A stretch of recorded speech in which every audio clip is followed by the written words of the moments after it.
Hello, everybody. I'm Axel1324, and welcome to episode 8 of the Halo TV series review. I am, of course, joined as always by Halo Lord Master Lethal Terminus. Lethal, how are you today? How's it going? I'm good. Good to be here. All right. So we just wrapped up our previous episode. This is episode number 2 that we're doing today, mainly because we missed out last week of Mother's Day, but we didn't miss out on this one. And man, what an episode. Of course, my wife is in, as always, showing the love, as she always does. Thank you so much, wife. I appreciate you. She never misses a stream. That's why she's the best. Um, what an episode, Lito. Quite an episode. Yeah. Great on all fronts, if you know what I mean. Every angle was a good angle on this episode. But all right. Let's get started. Let's get right into it. All right. So we start off the episode with Master Chief with a towel on, whether it be added later or whatnot. But I certainly appreciate No More Master Cheeks that he had a towel on, and he's reminiscing about oh God, what was her name? I totally forgot her name already. McKee. McKee, there we go. Thank you. McKee. About seeing McKee on the ring. And of course, he's drawing a circle in the mirror using the fog. And in the same instance, McKee is also remembering that Master Chief touched her. Oh, MG, first human contact in years. What'd you think of this first scene? Well, to start off, I thought we were going to see more Master Cheeks. Glad we didn't. Because the way it's like, oh, I'm getting deja vu here. What's going on? But I was almost traumatized on the opening scene already. Yeah, like they're starting strong with this one, aren't they? Mm-hmm. Hey, all right, let's give a shout out. Crazy Greek Dude joins us. Thank you so much, Crazy Greek Dude. Be sure to like and share the episode out. We really appreciate it. This is going to be I think it's going to be a hilarious episode because that's just my kind of humor. So Master Chief comes in then, gives her a coat. And you know, if you're ever in high school, guys, when the guy gave you his coat or his sweater, you were his girlfriend. That's just the way it ran in middle school, okay? And high school. Is that how it ran in your middle school and high school? Yeah, absolutely. So it all the time. All right. And of course, Cortana, being the ever snitch, is telling Dr. Halsey, and Dr. Halsey says, "Oh, Chief has a girlfriend. How ordinary." And basically saying that she's discovering just how special he is. And Cortana goes to tell him how good that his health is improving, and that they are very well connected because they have a deep connection. And so yeah, what do you think of this tattletale scene? Yep, Cortana's just making sure that mother knows who son is dating, pretty much. And that's how it is, like the little sister just snitching on the bigger brother. That's Let me live my life. God, can I get some privacy around here? Pretty much, yeah. Master Chief's taking the Covenant Town on a date. All right, and John079, thank you so much again for joining in. We appreciate you. As always, be sure to like and share this episode out. It really helps. Yeah. So Cortana's tattletelling. And she's talking about how great he's been. And so McKee's going for a walk with Master Chief, reminiscing about her books about talking about places like this. And I don't think she's ever actually seen a place like this.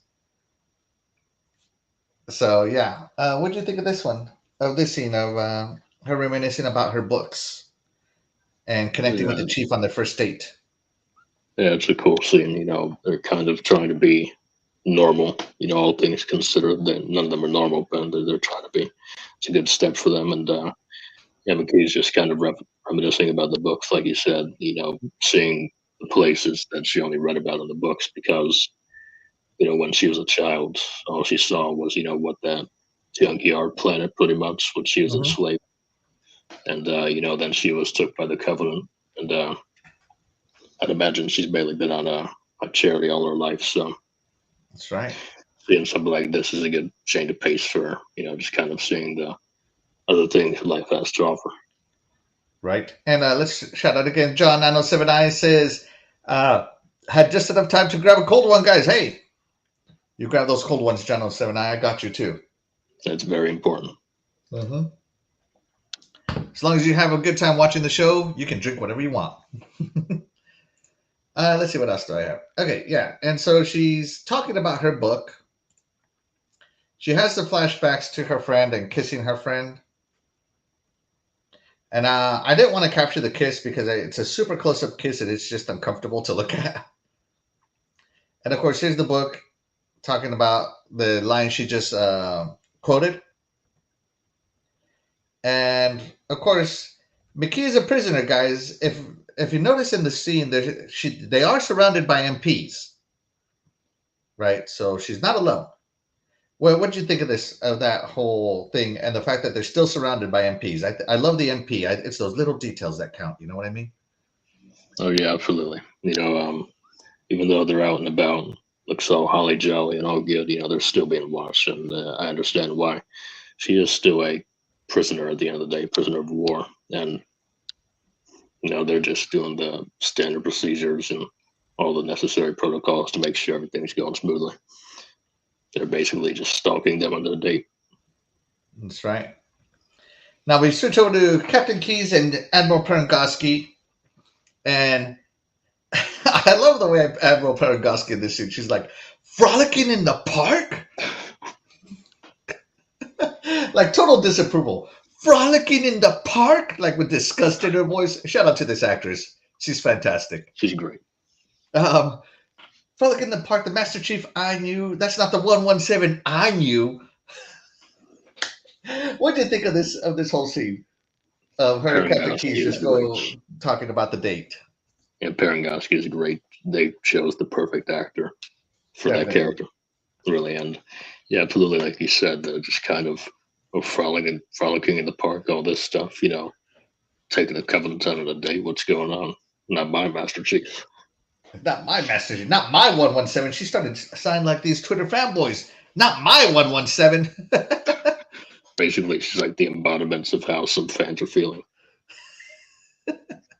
I should totally clip that. And every time somebody complains about the show, I should just upload that. That's not the Master Chief I knew. Good stuff. I might do that. Crazy Greek dude. Oh, sorry. Real quick. Nothing like a few cold ones watching a great show. Thank you, 907. I appreciate you. Crazy Greek dude says, she reminds me of one of my aunts. Look and all. Yeah. Alamoy sounds like all those fans. Jiffy. I will, Crazy Greek dude. I will. I'm going to hot post it. It's going to be my response to everybody. Yeah, the Perengoski. So Perengoski and Keyes are talking about Master Chief, and Master Keyes makes the argument for Master Chief doing what he does, saying that he's a soldier, he's always on duty, and he's gonna get the job done. You don't need to worry about him. You know what I mean? So shout out to Captain Keyes, never wavering on Master Chief as the real Captain Keyes, and when I say the real, I mean the canonical Captain Keyes. Never wavered on Master Chief's abilities as well. So what do you think about that character arc? That like there was never a doubt in his head. I think that fits his character arc as we know Captain Keyes in the books and in the lore. Yeah, I think it's a good touch with his character, just kind of the embodiments of what he is, because a lot of doubters for the Spartan program for sure, and Keyes is not one of them. Even though it looks kind of bad on the Spartans and Master Chief especially, just having a date and stroll in the park with the Covenants, he stands strong because he knows that Chief is capable and that, he's going to, at the end of the day, get the job done, and that, some things might not be painted in a good picture, but it doesn't mean that, Chief is lost with all hands. That's right. All right, and then we go back, and Master Chief tells her that he saw her at the ring, and she's like, "Really? Me too? Oh my God! I'm such a. What is one of the sayings that I'm such a. What is that stupid vegetable that rhymes with this? Oh God! I can't remember. Whatever. I'm such a Sagittarius too. Like the girl, like they make that connection here because they saw each other in the ring. And of course she's totally like, wow, how'd you do it? So what do you think? I just thought it was funny, to be honest. Like, oh, I saw you there. You were there too. You were in my dreams. That's right. One of those things. But not too much to say on this. But yeah, I just thought it was a funny scene. And Crazy Greek Dude once again drops in. He says, to me, it feels like Keys is more afraid of Chief finding out the truth. I think Keys has accepted that Chief will find out the truth. And later on in the episode, you'll see something that kind of answers that question. So, yeah. So they're over there. She's telling them about the prophecy. And I love this thing. Blah, blah, blah. A great journey to the sacred ring. Now, if you know Halo, you know about the great journey. The prophesied great journey. You either come in the great journey or you get left behind. What do you think of this whole little prophecy? And I love that they put it in quotes on the subtitles, so you can get the prophecy word for word. Yeah, the way they worded it, maybe it's a little strange to me. Maybe they didn't mean it like this, but the way they said it, on a great journey to the sacred ring, makes it sound like the holy part of it is being on the ring, which it's kind of true, but the great journey is more of activating the rings to go on the great journey, not necessarily the journey to the ring. Right. Now, word for word here. Now, word for word, the prophecy is where the stars sparkle like grass, a divine wind will rush through, propelling all those who are worthy on a great journey to the sacred ring, where we will become like gods. Now, I want to hit some canon here real quick, Lethal. So you got to put your canon hat on. In the Halo lore, the prophecies come from what mendicant bias tells the prophets.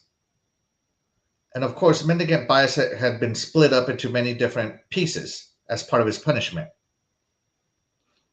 And so I think he's trying to communicate to them in a way that they don't understand. Do you think that's what's happening here as well, or am I completely off? Well, it's not more of mendicant bias as it is the prophet saying this, because we know that mendicant bias actually is what kind of revealed to the prophets that their religion was a lie, essentially, and that they had to kind of cover it up, because if they didn't, the covenant would fall apart, because their entire structure is just a complete lie. So the prophets basically just fabricated a story to kind of make it seem that the great journey is real when it really isn't. So Right, canonically, the prophets know that it's not actually real, because in lore they actually had a plan when they were going to activate the rings to essentially go in a shield world with the other prophets and basically start life anew, where the prophets are the gods. There you go. And of course, when it says all those who are worthy, and of course, and as you know, in the Halo lore, the ones who are worthy is humanity. So yeah. All right. Well, thank you so much for that key thing, for that lore. I do appreciate it. Now, Master Chief is called to get a briefing. This dog startles McKee. McKee lays out her finger energy sword. I don't know, her finger energy nail. I don't know what to call it. Because the dog sees it. But as you can see, as the scene goes on, it goes from like, let me see, how can I do this? From being fully extended to kind of being less and less and less extended until it goes away. So yeah, she was startled, and so as her defense mechanism, she brought this energy sword out. What did you think of?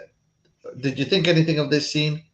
And of course, the human, being completely polite, apologizes to her for startling her, and I think that's also what disarmed McKee, because she's not used to that. Yeah, you gotta love finger file mail blade or whatever it is. It's an interesting touch, but whatever. Yeah, I guess McKee has never really encountered dogs, so it's kind of like a new, startling thing for her. So I understand why she kind of reacted the way she did. Just kind of instinct at that point. Right. Yeah. So that's just her defense mechanism. Now, we come over to what was the name of this planet that got glassed? Oh, I had the name. It starts with a C, I think. Right.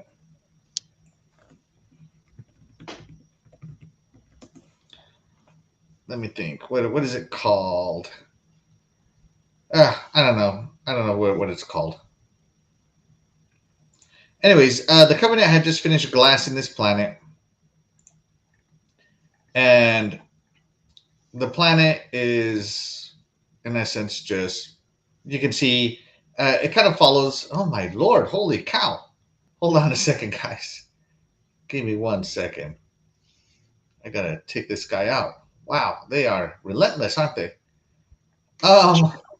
Sorry about that, guys. This is part of the canon, glassing it, more scientific, I would guess, because basically glassing, they're turning everything into volcanic rock, which kind of is shinier. Is that kind of the lore glassing? Yeah, so it kind of just turns the ground into kind of like a molten substance almost. It does a lot of things to the planet, like it just ruins the atmosphere. Like if you remember from Reach, the results of the glassing and the heat and all that led to basically, hurricane almost kind of, just devastate the entire planet, not just in the ground, but the entire ecosystem, the environment around it just completely ruins everything about the planet. And a planet can be re-inhabited after a long time, but it takes a lot of efforts, a lot of technology, a lot of money to kind of reinstate a planet from glassing. Right. Give me 1 second here. I gotta get this guy out of here. Yeah. So the planet is glassed, and it's just not good, and this is where Master Chief comes in. Basically, he's arguing for McKee to use the artifact because she's trained on how to use it, and that and people are against it, especially Parangoski, as she should be. You know what I mean? And Captain Keyes here basically says you just don't undo decades of indoctrination. And Master Chief goes, I did. Basically saying, I know what happened to me, and I'm over it. He's back on mission, back on being a soldier, which is fantastic, by the way. I love that. So what do you think of this little line, of the indoctrination line? Well, he's not wrong. He did kind of undo decades of indoctrination, but it wasn't by, it's by the pellets, so it's kind of one of those things. You take that off, it's kind of almost an on and off switch, kind of, more or less. It's kind of how it is. And with McKee, yeah, like she could turn to the UNSC, shun away from the Covenant, but it takes a lot of, work to do that. I guess love can do that to you, but it's not always gonna work. You know what I mean? Yeah. I think, the whole thing is great. Now we change scenes over. We move over to Vanek and Riz, and are taking account of this Phantom here. How they can't hack into it, they can't get into it. That it basically flies itself. And at first I thought to myself when I saw this Phantom that this is the Phantom that McKee is going to escape with. This is one of my theories, is that this Phantom was allowed to be captured and given to them to be put here so that McKee can escape Covenant or back to the Covenant, because of course the Phantom will recognize her and respond to her. But I think I was wrong because I overread too much into this scene. But what do you think of this Phantom scene where they're talking about how it basically can fly itself? Because that sounds like something McKee could use to escape. Yeah, I mean, it's a good theory for sure. While it lasted, it makes sense. The Mm-hmm. Phantoms are definitely very capable to actually get back to the Covenants, especially compared to the UNSC ships or whatnot, because they're slower, not as accurate, Mm-hmm. harder to kind of communicate with. So, the Covenant technology, like I said before, is a lot more advanced than UNSC, so it has a lot more capabilities. And your theory could have made sense for sure. That's not the route they went. Right. So then we get into this scene with Kai, and I got to tell you, I love this scene. But before I tell you why I love this scene, talk to me, Lethal. What did you think of this scene? I thought it was great. Kai kind of getting out there more, kind of breaking from the Spartan status quo, and kind Mm-hmm. of doing her own thing, kind of like benefiting off of kind of showing what she can do and making bets, making moves, all that stuff, and it really fits her character. And I think this is a really good way to show some of the stuff that Spartans would probably do, or what Right. we probably would do if we had those abilities without the suppression. So I liked it for sure. I love this scene. I love this scene for many reasons. As you said, one, it shows that because with her emotion suppressed and pellet out, she's able to connect with other soldiers. And also, it shows exactly what Spartans are capable of. So here she is lifting this, I don't know what this is, this gas tank or something. And she says, "Do you guys got anything heavy?" Like egging them on, even though she already won. And then she lifts up a warthog with all these people in it. And they're like, "Oh, can you believe this?" And there were a bunch of other curse words in there thrown in, guys, but we're going to skip those. Um, so I really love this scene because it's starting to show off some of the Spartan capabilities. But more importantly, this really isn't heavy for a Spartan because I know Master Chief has lifted a boulder in canon before and a tank in canon before. So, and that's without the help of a winch or lever pulley systems to relieve some of the weight. He did it just basically deadlift. What do you think of that? In canon, are the Spartans this capable or Yeah, more absolutely capable? they are. I'm not going to say it's easy for them even in their armor, but they can do it. They can absolutely do it, especially if they need to do it. Mm-hmm. 100%. Absolutely. And shout out to my mom, my my mother-in-law here. She's in here. Hey, thank you so much for joining. I appreciate you supporting me today. Me and Lito appreciate you. So yeah, and the more I see of this episode, especially this scene, the more I love Kai. At first, I kind of didn't like her. I thought she was kind of weird and creepy, but now I'm really starting to enjoy her character. So yeah, I they're agree with developing you. her really good. I agree. Yeah. And then we get back to Captain Keys and Doctor Keys, where she's trying to decipher that signal that Covenant ship left, that scrambled signal, and she says that it changes frequencies from the high tone to the low tone, and then the low tone to the high tone. It's really weird. It's unlike anything she's ever done. And of course, us knowing that's McKee's signature, it kind of makes sense that it would change because you know the way an alien would speak and the way a human would speak is different. So I really enjoyed this scene a bit,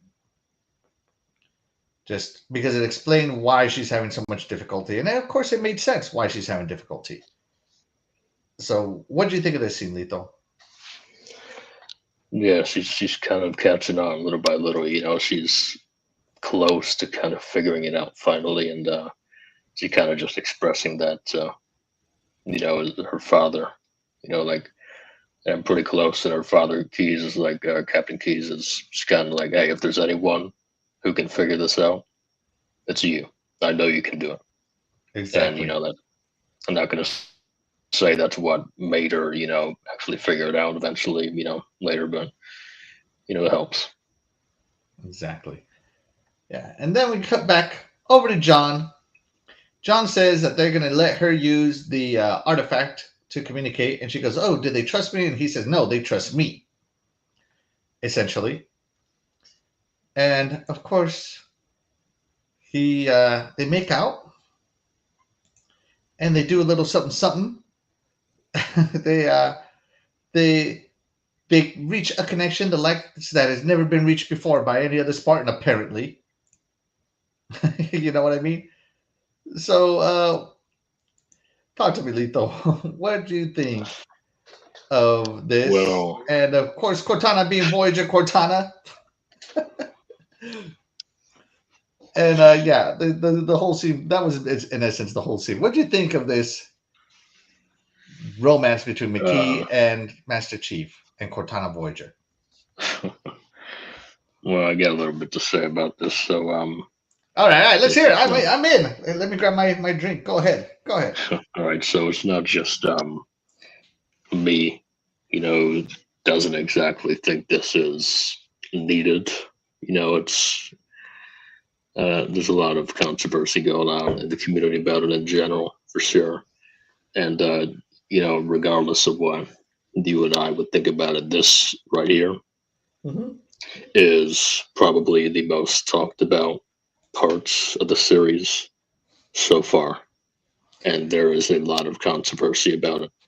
I mean, I scroll here on Reddit here and there, Twitter here and there, anywhere I look, Discord servers, they're all talking about this. IGN articles, just a bunch of articles from all these different publications, and I don't think anyone is liking this at all, whatsoever. This is probably the most controversial scene in the TV series so far. And it's, a lot of people with this scene right here alone have lost faith in this series. Oh my God!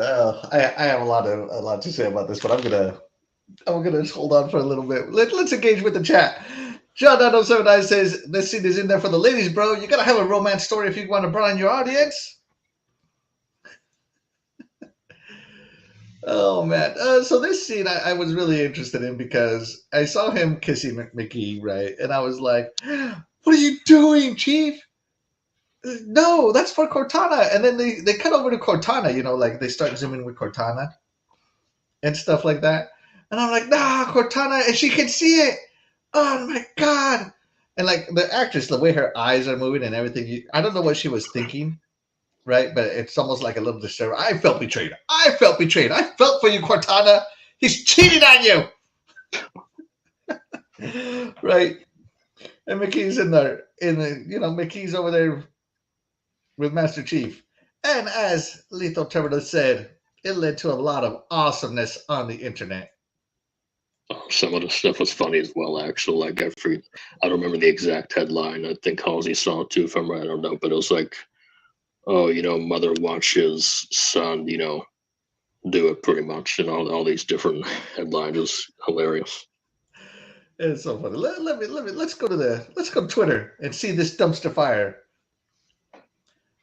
Whirl in. All right, so I typed in Master Chief sex as the search item.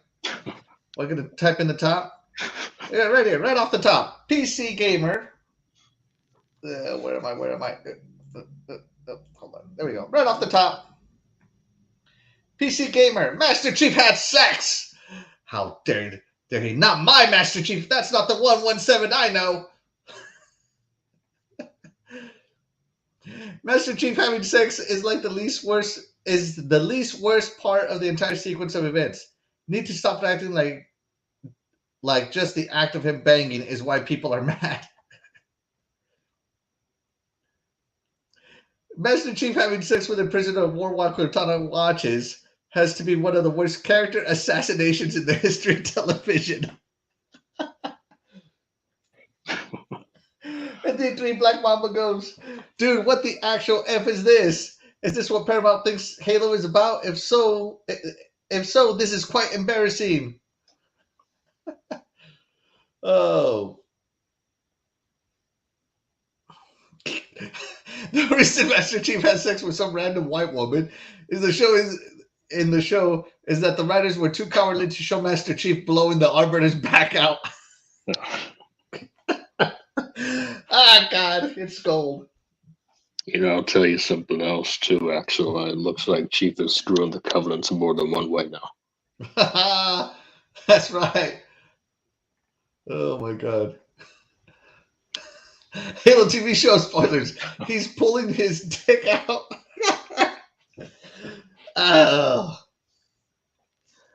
Scared of the plasma cannon.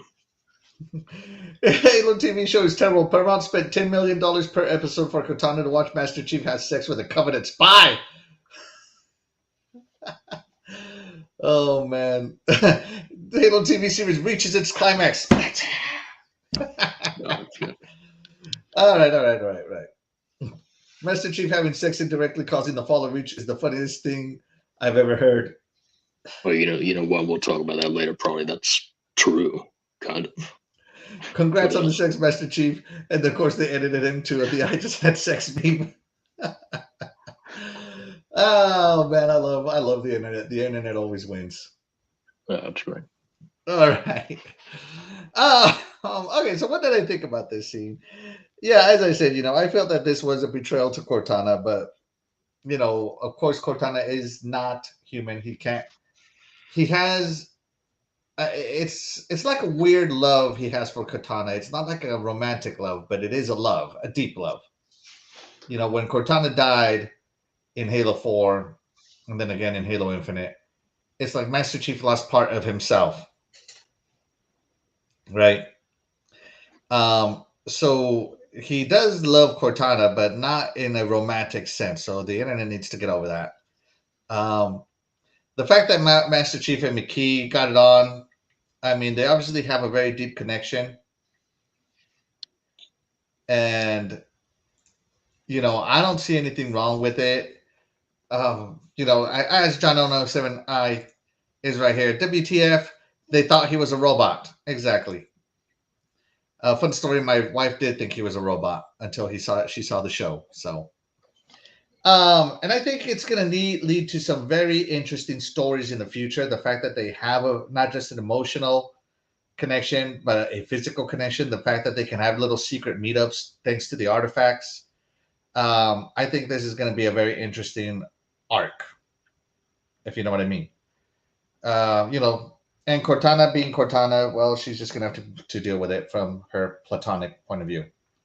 And of course, the internet had some really funny sayings. Like somebody was saying that it was built into the Mjolnir armor that Cortana could stimulate the Chief through the armor to get him off. Yeah. I saw the thing that somebody make a huge thread about Master Chief being asexual, conically. But yeah, sex has never been a part of the Halo lore or the Halo story. There's certainly no romance in Halo, if I'm being honest, other than Cortana and Chief's deep love for each other, but not really a romantic love. You know what I mean? Oh yeah, for sure. That's why it's bewildering for fans. This very different, very jarring for a lot of the fans to see something like this, especially for someone like Chief. Just the history he has, all that. But by the way, guys, I'm sorry, but I love when stuff like this happens. I love when the internet has a meltdown, especially on Twitter.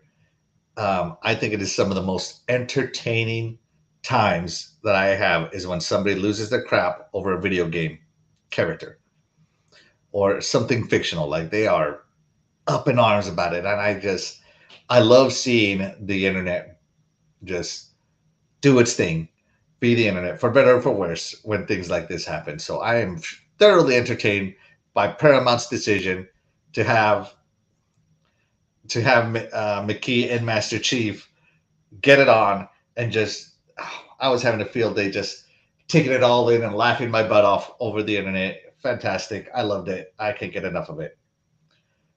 Yeah, well, definitely gets people talking about their show, for the better or worse. Right. John Otto 7I in the chat says, did they sprout out of the ground? Humans, of course, man. You know, spawns are made, not born. And yeah, it's funny. Yeah, I love it. I love it whenever it happens. I live for days like this. Okay, so here, I really went into this scene because here, McKee could have totally killed him. Now, remember, she told the prophet of regret, was it? That if she saw the opportunity to kill the demon, she would. Do you remember that, Lethal? Oh, I do. And let me just say this real quick. So Yes. they did another meme about this. I don't know if you ever saw it. About this part right here. It was like, oh, and I'll bring you back the Master Chief's head. That's right. Someone made a meme. It was like, oh, I will give the demon head. And then regrets, like, you mean bring back his head, right? Right. Right. Star Wars made me know. It was funny. It's hilarious. It's fantastic. So she had her opportunity, and she chose. Not only did she choose not to, but then she took her Covenant energy nail out. And this had to be painful. Now, keep in mind, she had to be quiet enough to not wake Chief up during this. So she took her nail out. There it is, the energy sword. And I love how they're not skipping on the blood here. McKee, you bled from 2 places that night. Oh!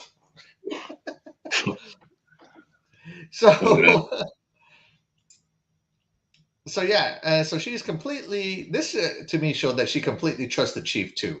In this instance, she was ready to let go of the Covenant, and be committed as long as Master Chief was with her. She is in love, bro. She's in love. What do you think of this whole sequence? Well, it looked very painful, that's for sure. That cannot be pretty at all. But yeah, in terms of her trust in Chief, she definitely does seem to, completely trust her or trust him now, and kind of trying to turn on the good side, I guess you could say. But it doesn't last for long. It seems probably like Chief didn't last long. Oh, Pracha! Hey man, it's his first time, all right? Literally, Master Chief lost his virginity and the internet lost their mind. It's crazy. I could not believe it over somebody losing their virginity. I'm going back to this topic, right? Master Chief lost his virginity. The internet lost his mind. Like, no, I can't believe Master Chief is having sex with McKee. He should have been having sex with me. That's exactly what it felt like on the internet.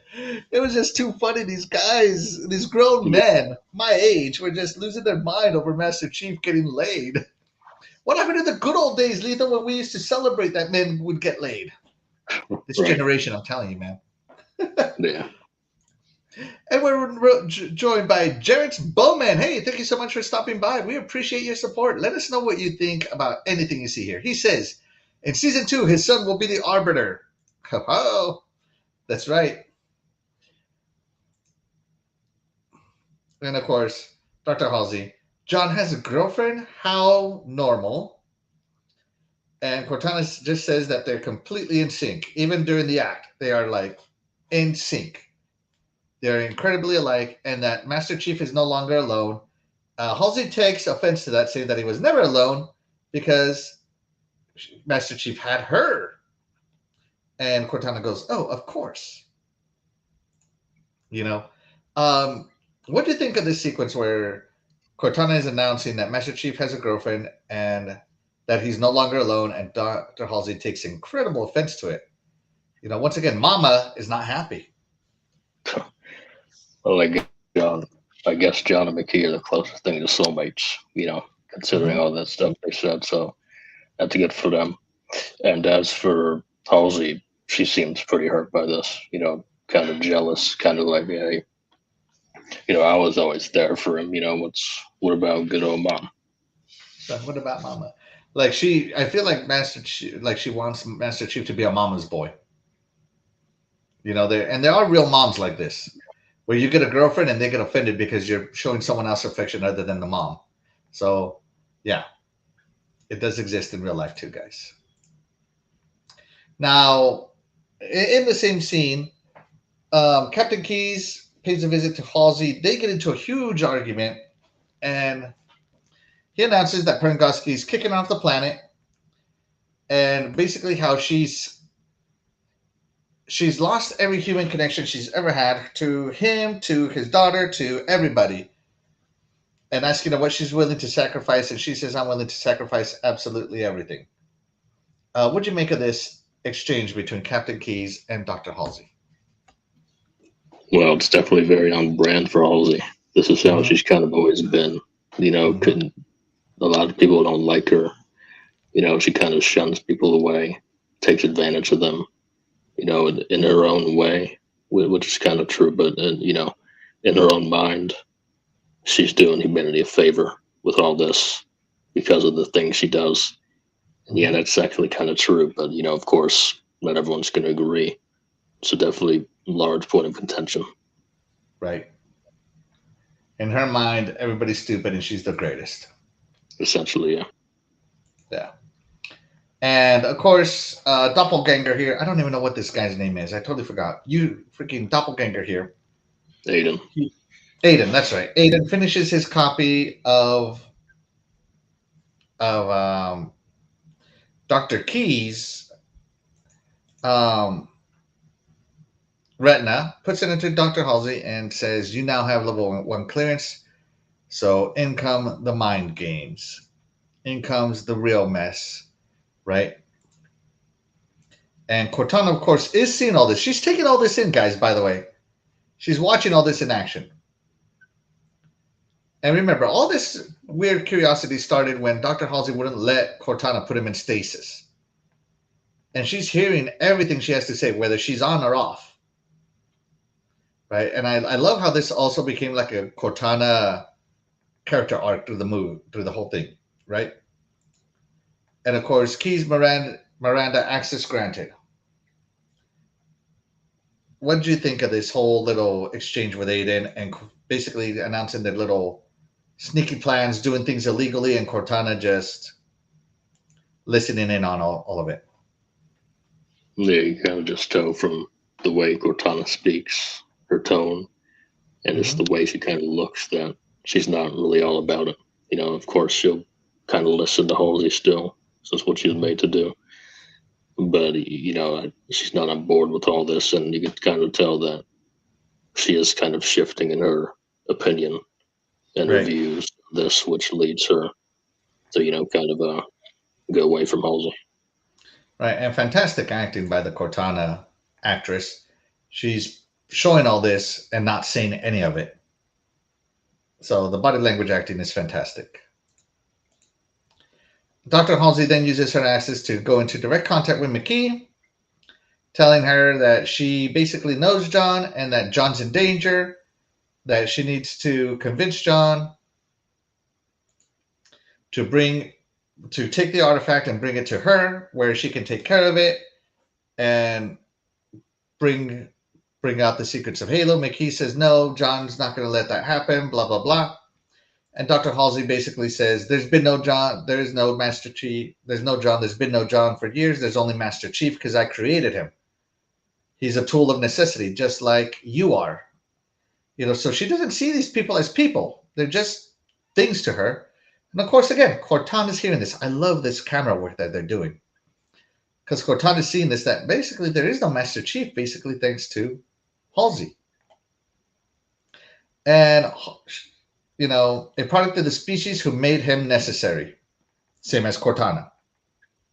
Right? And, oh yeah, and she also tells her that humanity is the problem. Right?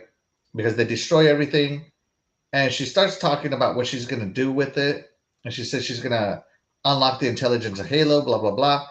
And she finishes her things like gods, same as the prophecy. What do you think of this entire little exchange between McKee and Halsey and Cortana looking in the background? Yeah, Halsey's just trying to use McKee to get what she wants, you know, because John's kind of off the table for now, what she wants. So she kind of has to talk with McKee about it. Mm-hmm. And this is kind of her like last chance almost to try to utilize her to get what she's been wanting for a long time now because they're not letting her have it. And the way that she talks to McKee here kind of reminds me of Spartan Ops. You know what I'm talking about? Where Halsey kind of talks to or reasons with Jumadama almost like, hey, we need each other so I can get what I want, essentially. Kind of like reasoning with the enemy. That definitely reminded me of that. Yeah, there's 100% on key for Halsey. If there's one thing that's super conical in this whole series, it's Halsey. Her entire persona. And, of course, McKee refuses. She wants nothing with it because she loves John. Halsey says that, attachment is the hardest thing to get rid of or love. And she basically tells Cortana that that's why they need us. We need to save them from themselves. And Cortana says, I hope we can deliver, but kind of in a flat tone. So she's having some doubts. And this is where the episode picks up, guys. And by the way, this is only about halfway through the episode. Maybe a little less. You got anything to say about this exchange? Not too much. More or less just Halsey kind of continuing what she's been showing in a good light. Like, hey, we need to... She's being the holier than that, pretty much, like the self-righteous hero of everyone. How nobody, if she doesn't win, technically nobody wins, right? Exactly. Everybody loses if Halsey doesn't get her way. Now, Halsey invokes something called the Z protocol. Now, I want to pause right here for a minute. Lethal, is there such a thing as a Z protocol in canon?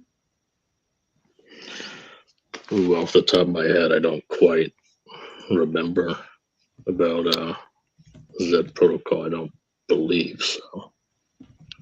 Might be wrong, but here, 1 second. I'll let's look it up. Yeah, because I think it might be conical. Nope, it's definitely not. No, it is not canon. It is not canon. Okay, so there's no such thing as Z protocol. No. All right, so this is unique. So she activates Z protocol, and Z protocol basically means that the Spartans are no longer following their orders from the military branch. They're taking their orders from Mama Halsey, and they are ready for it. And only they can communicate with Halsey thanks to the implants that she's put into them. And I love this part. Again, I always love the power walk look with the Spartans because they do look very intimidating in this armor and just the way they walk. What do you think of this part where the Spartans are listening to Halsey, give them their briefing while they're just power marching, if you will, to their objective? Yeah, I'll tell you, Van Eyck definitely looks very imposing. You can tell he's definitely the muscle of Silver Team. And even more than John, because remember they had Halsey's, or not Halsey, I forget who it was, that John's neither the strongest nor smartest Spartan or fastest. I think the strength is Van Eyck and the speed is Riz. Right. That's what I think. But as for the Z protocol thing, yeah, it makes sense because, Halsey has had this connection with the Spartans for longer than anyone else. And if there's anyone that can supersede any orders that the Spartans are given, it's Halsey. Right. And Halsey needs them for this mission, so that's what they're going to do. Follow Halsey's orders. This reminds me of Spartan Ops, like when she overrode Roland. Yeah. Right? This is 100% on key with Halsey. She's done something similar in canon, but to Roland. So this is very much on key. And of course, they ask about Master Chief. They say she says that Master Chief has been compromised and that he can no longer be trusted to stay on mission, and that they're to bring him, McKee, and the artifact to her ship. And she leaves with a 4-man army, Spartan army. But before she can do that, they ask, he's going to fight back. And she says Cortana's going to take the fight out of him. She's basically going to put him in stasis. But there is someone that is not agreeing with this, and that being Kai. And, Kai, with her emotion suppression pellet, it flags Dr. Halsey that something is wrong. So Dr. Halsey Let's pause right there where Kai is compromised. What do you think of this whole setup right here? Talking about Chief being compromised, and in the middle of it, Kai shows her emotion. Yeah, so it's definitely a problem. You can see the tension rising, because there's about to be something that goes down. And see, the thing is, even if the plan was to shut down Chief or to work, she can't control Kai. Kai doesn't have Cortana, you know, Right. and so it's going to be a problem that it's going to take a little more, work to solve. Yeah, I completely agree with everything you just said. That's exactly why she is a problem, right? And so Kai gets neutralized, not killed, but neutralized, because Dr. Halsey makes it so that only the other two Spartans can hear her, and she basically tells them what's going on, and they take her out real quick. So Kai, useless as always. Way to go. Now, Dr. Cortana asks what's going to happen to John, and she says, when we have McKee, we'll no longer need John. And so now Cortana can be free to take over his body and mind completely, as she promised. And Cortana's not overly excited about it. And Dr. Halsey is kind of confused why she's not excited about it. And Cortana replies, like, as you said, sentimentality is a weakness I do not possess. And that line ends up being very important later on. What do you think of this little exchange of Dr. Halsey revealing her plan to Cortana? Yeah, this is kind of the part where the tides turn essentially in terms of Cortana. Because, she's saying that, sentimentality and weakness I do not possess, but it seems that there's something deeper going on with her for sure, that she's just not very steady with Halsey, and she's not on board with anything she's talking about. Yeah, so sentimentality means, excessive tenderness, sadness, or nostalgia. And basically means that she's not attached to her creator, basically, is what she's saying. Sentimentality is not a weakness I possess. In other words, she has no attachments. She can do whatever the heck she wants. And that's basically when Cortana makes up her mind on what she's going to do. And so, in the middle of this tension, more tension builds up. The signal is finally unscrambled, and they can hear McKee's voice in the Sankili recording. She's stunned. She tries to contact her dad, but the radios are down, so she takes off.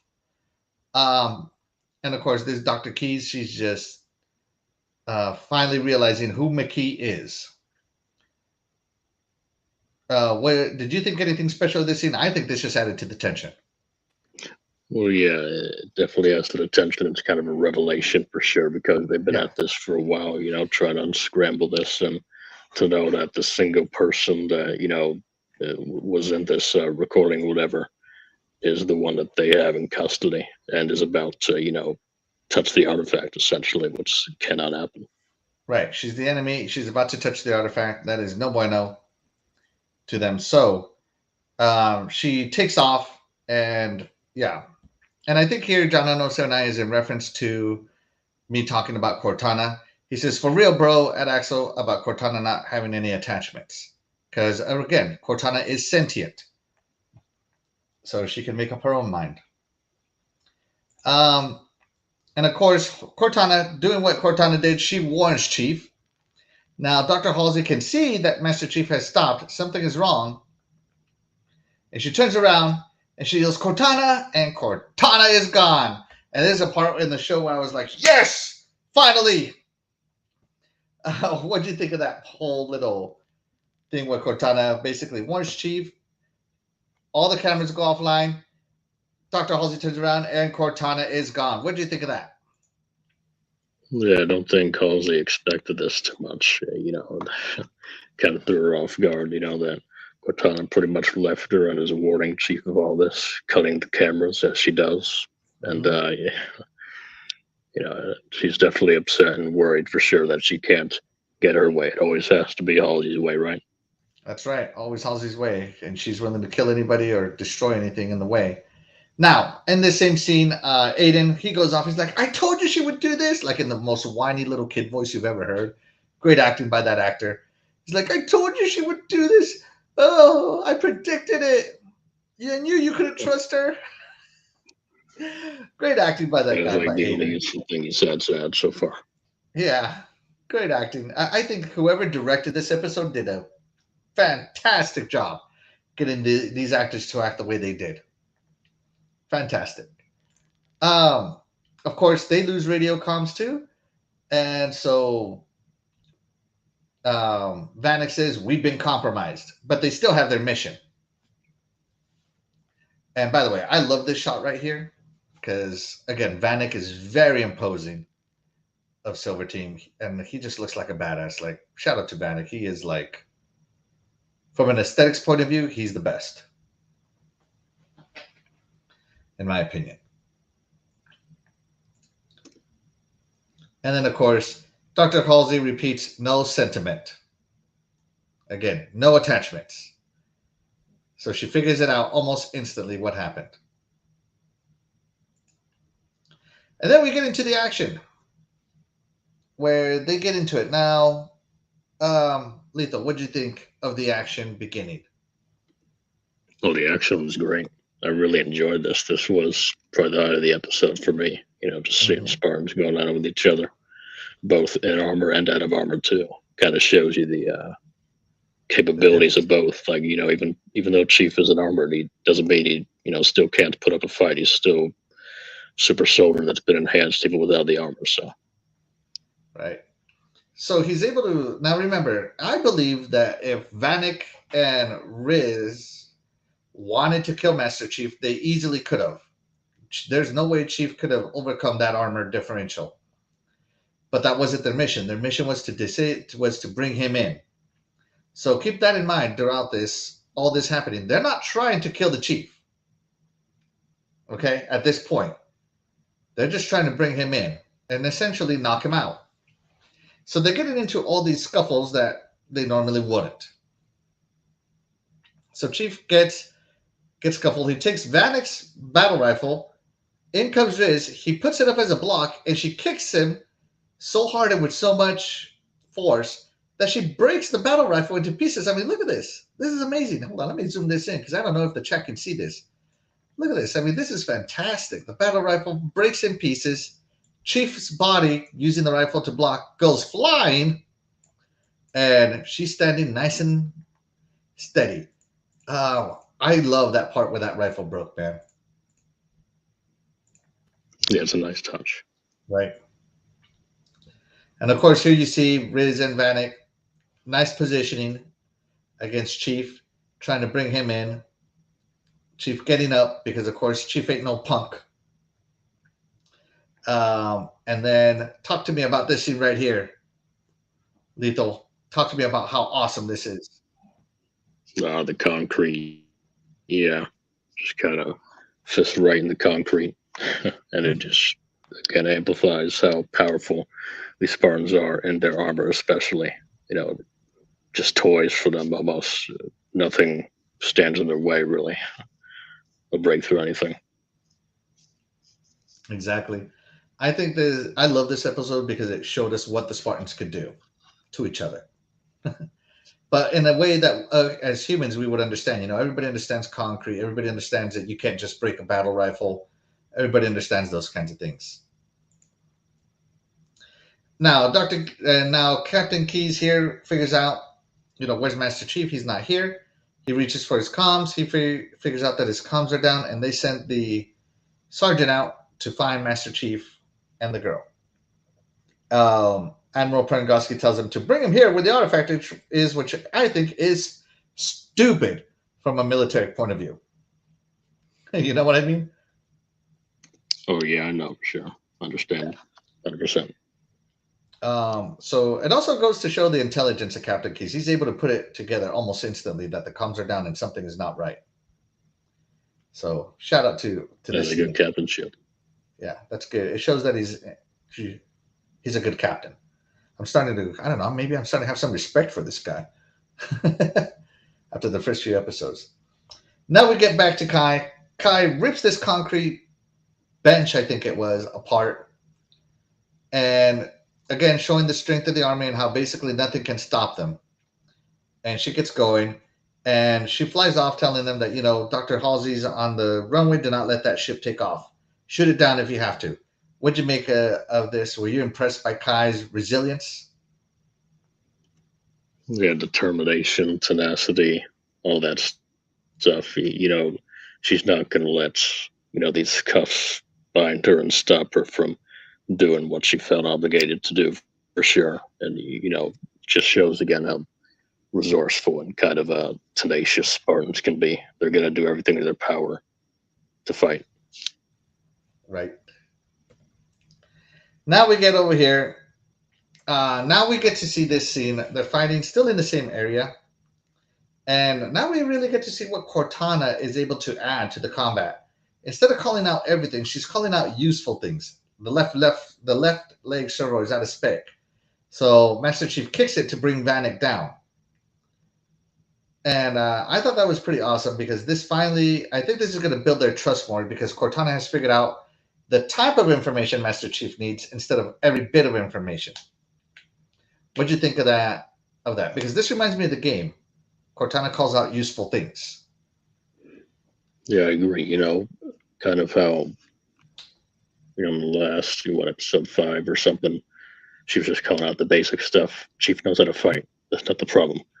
The stuff that Cortana can offer is different kind of resources and useful things in the environments that Chief may not think of right away, but that she can think of instantly to kind of help Chief have an edge in battle, essentially. And it definitely does. He does some nice things to kind of help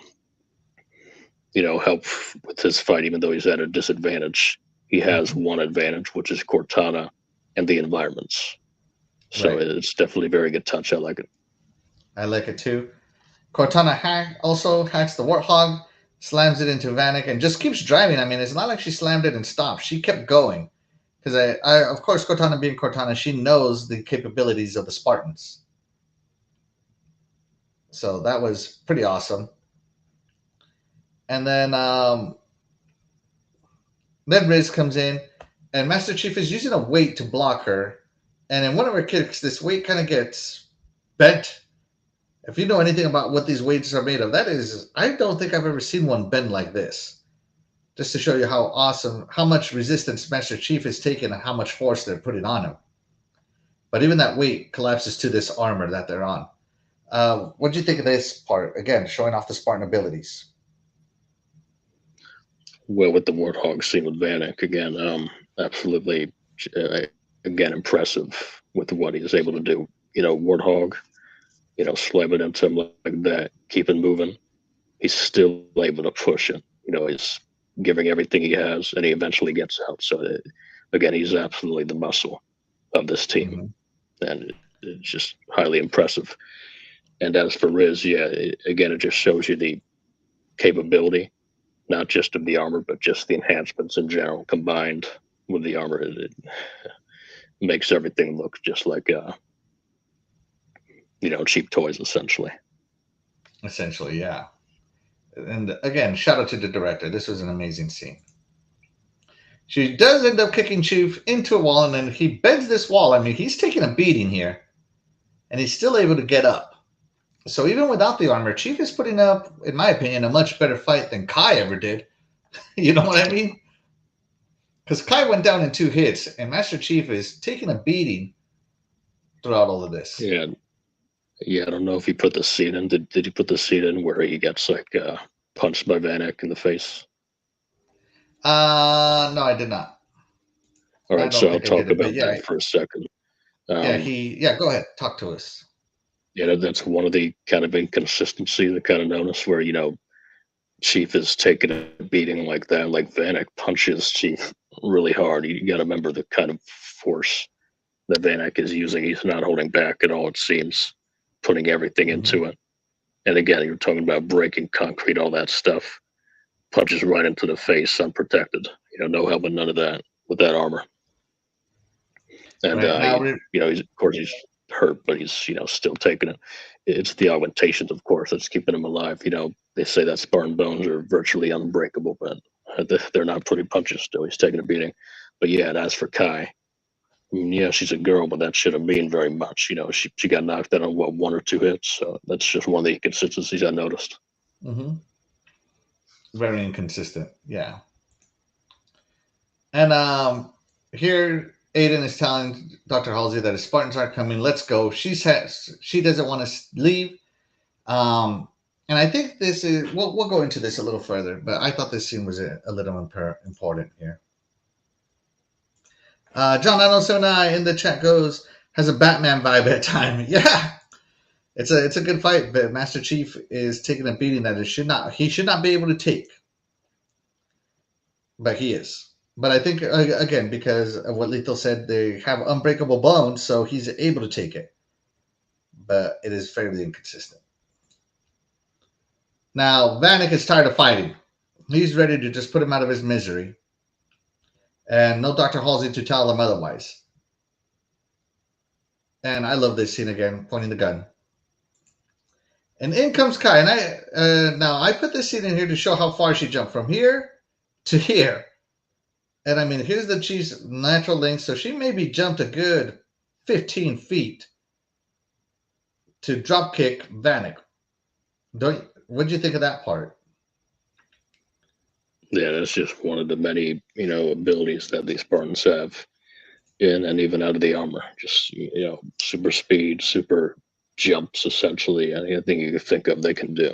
And this definitely showcased it. And, she's jumping into battle, leaping into battle, help Chief kind of even the odds a bit. Yeah. And so then she does catch the drift on it. And eventually Kai is pointing the gun to Vanek. And Riz is pointing the gun to Chief. So we got ourselves a bit of a standoff here. And I love this scene where everything is just intense, right? And once again, and the name of the show and the name of the game in this episode was Tense. What did you think of the way this fight kind of paused for a minute here? And of course, Vanek again is done waiting. He's telling her to shoot. What do you think? Yeah, I think it's good. It just kind of adds to the tension even more. What's kind of going to happen next almost. I do find it interesting, though, that, Vanek's saying, take the shot, because Halsey's orders were to, just bring him in. And even though if it wasn't about that, Mm-hmm. they're still Spartans at the end of the day. They might be fighting each other, but they've known each other for a long time. So for Vanek to say, take the shot, it's almost, a little bewildering, Yeah, definitely. And the scene pauses here, and we move over to McKee. McKee makes it to the artifact. In comes Dr. Keys, and says, keep her away. It was her voice on the recording of the Gladius. And this is where, McKee, they start treating McKee badly. The police guard starts shocking her right in the memory slot where the other guy was shocking her, giving her flashbacks of her when she was a child, where she got those scars. And she has a little flashback to Dr. Halsey. Humans are the problems, reigniting her hate. So Chief calmed her down, and they sent her right back to crazy. What do you think of this sequence where McKee basically she basically betrayed the Covenant to betray humanity again? Right, essentially, yeah, that kind of aggression, that kind of PTSD even could absolutely kind of send her back to the other side, it's mistreating her essentially, because the way I see it is it's all about, her connection with the UNSC, I guess, is only with John, nobody else, the kind of just the way they're treating her, not like giving her PTSD, all that kind of stuff. And it's kind of what pushes her on the edge, essentially, to kind of do what she does. So she said, now in here, Perengoski says, you're going to pay for what you've done. And she's like, no, John, this, and like, John would kill you himself if he found out. Right. And so McKee makes the decision to kind of say, no, you're the one who's going to pay. She touches the artifact. Everybody goes flying. The guard that was abusing her starts frying. And I love this part. So if you recall back in episode 1, I believe, when John touched the artifact and wanted the ship to be powered, the artifact obliged. In this scene, I think McKee wanted this guy to be unalived, and the artifact obliged and basically fried him for her. Do you think that they have this kind of control, like desired control over these artifacts, whether they know it or not? I think so, yeah, absolutely. And I'll say this. I do like how McKee kind of used this as a weapon. She kind of seemed to understand that, okay, let's say I'm the one activating this artifact and touching it, but I get, someone almost like electricity in a way, except for this electricity isn't hurting McKee. You know what I mean? It's only hurting this soldier here. Yeah. Now, nobody else fried, right? Pergoski didn't fry, the keys didn't fry. Nobody else did. Only this guard. So she held a very deep hate for this guard. So I think this was a fantastic scene, by the way. And then, of course, it let out a pulse. All the Spartans went flying. And Master Chief rolls straight into the ring where McKee basically just tells him goodbye. Breaks his little Spartan heart. Yeah, they broke up. She only wanted you for one thing, bro. She only wanted you for one thing. Don't you hate that? When girls just want one thing? I'm sorry, what was that? What was that, Lethal? I was just saying, she used you, John. Yeah, you got used, sir. You got used. You were nothing but a toy for her. So she basically says no to John. John screams out, no, but he comes back to being conscious to nothing. He falls unconscious. And that is the end of the episode. Guys, 71 slides. What a fantastic episode. Lethal, sum up this episode for the fans out there and let us know what you thought about it. Okay, well, I'll say this. I thought overall this was a pretty good episode. I didn't agree with the whole scene there, but I'm not one of those people who are going to go on Reddit and type like a 40-page essay about it, like some other people. You know what I mean?